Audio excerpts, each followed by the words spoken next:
দাম বলো, কত দাম আছে আপেল? মিডিয়াম কোয়ালিটির আপেল আপনার 130-40, আর ভালো 1 নম্বর কোয়ালিটির 170-80। এক সপ্তাহ আগে এরকমই দাম ছিল, 100 টাকা ছিল। 19-20 একটু ছিল আর তো রমজানের জন্য নাকি রমজানের জন্য আমাদের কাছে খবর একটুখানি- আসছে যে রমজানের জন্য তোমাদের দাম বৃদ্ধি পাচ্ছে। চাহিদাটা একটু বেশি আছে বলে হয়তো 5-10 টাকায় দিকে হয়েছে তেমন। রমজানে ফলের আকাশ ছোঁয়া দাম, কালোবাজারে রুখতে দাবাং মেজাজে পথে আরামবাগ পুলিশ। পবিত্র রমজান মাস চলায় বাজারে এখন ফলের চাহিদা তুঙ্গে। আর এই চাহিদাকে হাতিয়ার করেই এক শ্রেণীর অসাধু ব্যবসায়ী ফলের দাম বাড়িয়ে কালোবাজারি করছে বলে অভিযোগ উঠছিল। সাধারণ মানুষের পকেট বাঁচাতে এবার দাবাং মেজাজে রাস্তায় নামলো আরামবাগ থানার পুলিশ। শনিবার সকাল থেকেই আরামবাগের মায়াপুর বাসস্ট্যান্ড সংলগ্ন এলাকায় ব্যাপক পুলিশি তৎপরতা লক্ষ্য করা যায়।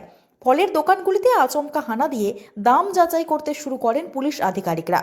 ক্রেতাদের কাছ থেকে অতিরিক্ত দাম নেওয়া হচ্ছে কিনা তা খতিয়ে দেখার পাশাপাশি ব্যবসায়ীদের কড়া ভাষায় সতর্ক করা হয়।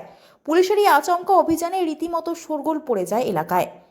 ফল বিক্রেতাদের একাংশ অবশ্য স্বীকার করে নিয়েছেন যে রমজান মাসে ফলের দাম অন্যান্য সময়ের তুলনায় কিছুটা বেশি, তবে তাদের দাবি পাইকারি বাজার থেকে বেশি দামে ফল কিনতে হচ্ছে বলেই খুচরো বাজারে দাম বেড়েছে। তারা স্পষ্ট জানান যে কেনা দামের ওপর সামান্য লাভ রেখেই তারা ফল বিক্রি করছেন, কোনো রকম কালোবাজারির সাথে তারা যুক্ত নন। মার্কেট প্রত্যেকদিন কমা বাড়া হয়, খদ্দের বেশি হয়ে গেলে দাম বেশি হয়ে যাচ্ছে, এটা পাইকারি মার্কেট হচ্ছে। আমরা স্যার যেমন কিনছি তেমন বেচছি। অন্যদিকে আরামবাগ থানার পুলিশ জানিয়েছে, রমজান মাসে ফলের বিপুল চাহিদাকে কাজে লাগিয়ে কিছু অসাধু ব্যবসায়ী অধিক মুনাফার আশায় ফলের কৃত্রিম সংকট তৈরি করেছে এবং চড়া দাম হাঁকছে। সাধারণ মানুষের কাছ থেকে এই মর্মে অভিযোগ পাওয়ার পরেই পুলিশ সক্রিয় হয়েছে। পুলিশের সাফ বার্তা, উৎসবের মরশুমে সাধারণ মানুষের উপর বাড়তি বোঝা চাপানো চলবে না। যদি কোনো ব্যবসায়ী নির্ধারিত দামের থেকে অনেক বেশি দাম নেন, তবে তার বিরুদ্ধে কড়া আইনি ব্যবস্থা নেওয়া হবে।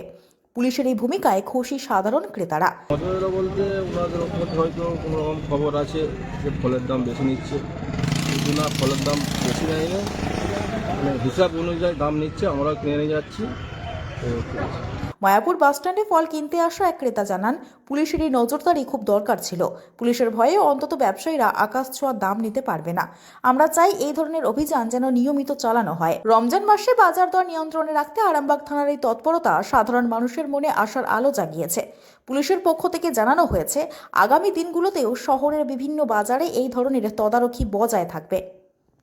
মায়াপুর থেকে পবিত্র ঘোষের রিপোর্ট, নিউজ আমার বাংলা। আপেল যেরকম কোয়ালিটি আপেল সেরকম দাম স্যার। দাম বলো, কত দাম আছে আপেল? মিডিয়াম কোয়ালিটির আপেল আপনার 130-40, আর ভালো 1 নম্বর কোয়ালিটির 170-80। এক সপ্তাহ আগে এরকমই দাম ছিল, 100 টাকা ছিল। 19-20 একটু ছিল আর তো রমজানের জন্য নাকি রমজানের জন্য আমাদের কাছে খবর একটুখানি- আসছে যে রমজানের জন্য তোমাদের দাম বৃদ্ধি পাচ্ছে। চাহিদাটা একটু বেশি আছে বলে হয়তো 5-10 টাকায় দিকে হয়েছে তেমন। কলা কত ডজন আছে? কলা আছে আপনার এইগুলো 40 টাকা ডজন, ভালোগুলো 50-60 এরকম। বেদানা, বেদানা 200 টাকা কিলো। খেজুর, খেজুর আপনার 120 টাকা কিলো, 150 টাকা কিলো। আঙুর ফল আঙুর 170-80 কেজি। 170-80, কমলা, কমলা নেব 10 টাকা 15 টাকা পিস। সবেদা সবেদা 180 টাকা 70 টাকা কেজি। কেজি। আচ্ছা, রমজানের জন্য যেন কোনো দাম বৃদ্ধি না পায়, যেমন আমরা বাজার মূল্য আছে রমজানের সেই বাজার মূল্যে যেন বিক্রি করা, এটাই বলার।